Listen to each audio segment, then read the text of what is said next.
Assalamualaikum warahmatullahi wabarakatuh. Bismillahirrahmanirrahim. Rabbi zidni ilma warzuqni fahma. Ya Allah, tambahkanlah aku ilmu dan berikanlah aku rizki akan kepahaman. Apa kabar semuanya? Semoga hari ini kita semua dalam keadaan sehat walafiat tanpa kekurangan satu apapun. Amin ya rabbal alamin. Pada kali ini kita akan membahas materi tentang kisah hijrah Nabi Muhammad Shallallahu Alaihi Wasallam. Apa itu hijrah?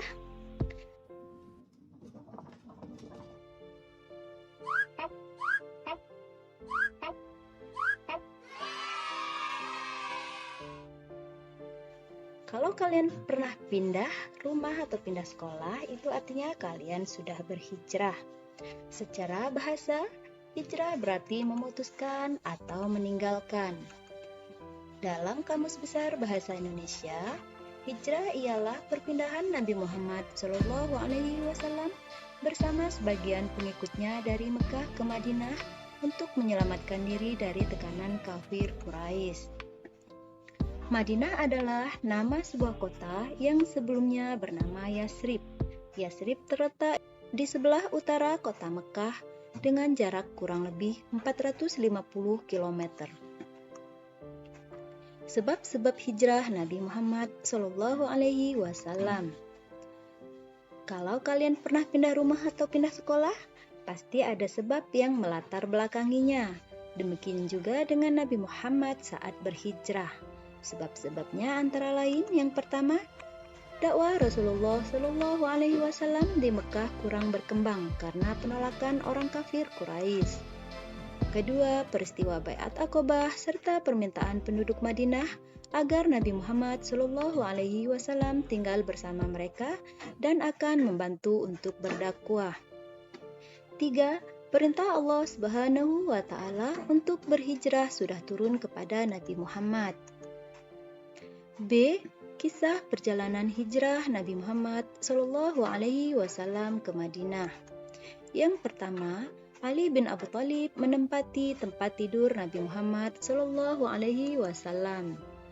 Kaum musyrik Quraisy ingin mencelakai Nabi Muhammad Shallallahu Alaihi Wasallam. Nabi memerintahkan Ali bin Abi Thalib untuk tidur di tempat pembaringan beliau sambil memakai selimut berwarna hijau buatan Hadramaut yang biasa dipakai oleh beliau. Mereka memata-matai tempat tidur Rasulullah dan yakin bahwa Nabi Muhammad sedang tidur pulas. Dan tanpa mereka sadari, sebenarnya Nabi Muhammad sudah keluar rumah. Mereka sungguh terperanjat karena baru mengetahui bahwa yang mereka duga Nabi Muhammad adalah Ali bin Abi Thalib. Nomor 2, Nabi Muhammad Shallallahu Alaihi Wasallam ke rumah Abu Bakar. Nabi Muhammad Shallallahu Alaihi Wasallam menyampaikan kepada Abu Bakar bahwa beliau telah mendapatkan izin untuk berhijrah. Abu Bakar telah menyiapkan 2 unta guna untuk perjalanan ke Madinah. Dia juga menghubungi Abdullah bin Uraikid untuk menjadi petunjuk jalan.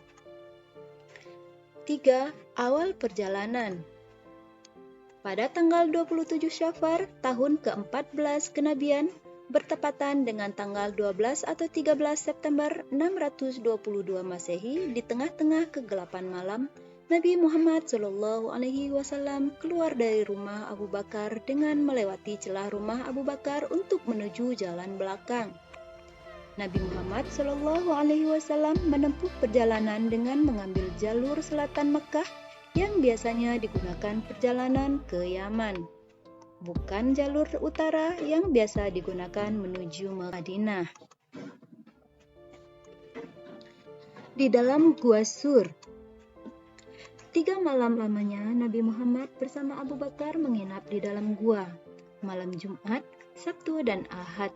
Setiap malam datang dan berkunjung ke sana putra Abu Bakar yakni Abdullah untuk menyampaikan perkembangan yang terjadi di Makkah. Perjalanan ke Madinah.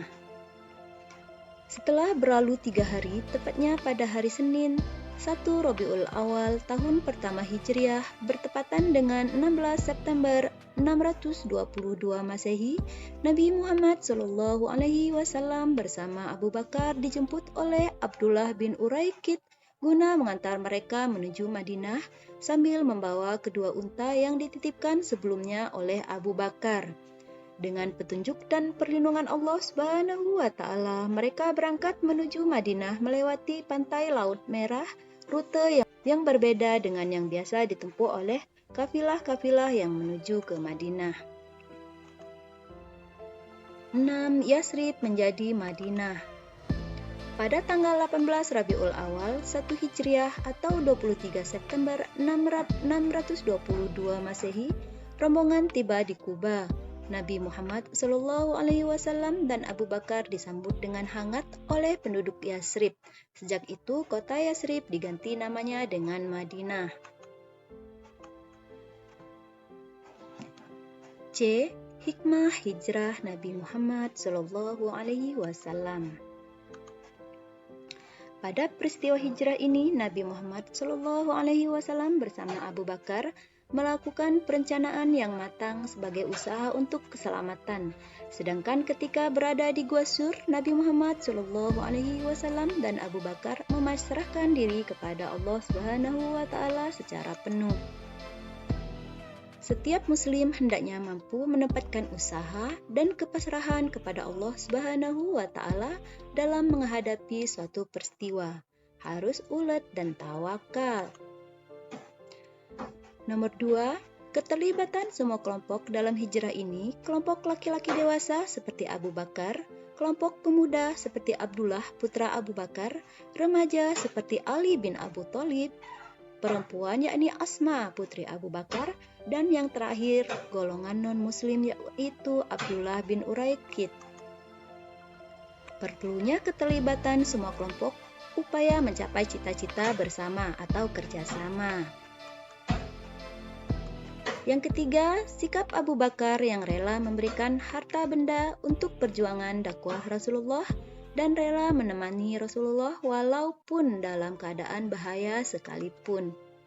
Ini memberi pelajaran bahwa dalam berjuang, seseorang harus dapat memberi segala yang dimilikinya hingga cita-cita perjuangan Islam tercapai, tidak menanti hadiah atau imbalan atas perjuangan itu. Ikhlas dan rela berkorban. Itu tadi materi kita hari ini. Semoga bermanfaat. Jumpa lagi pada materi berikutnya. Thank you for watching. Assalamualaikum warahmatullahi wabarakatuh.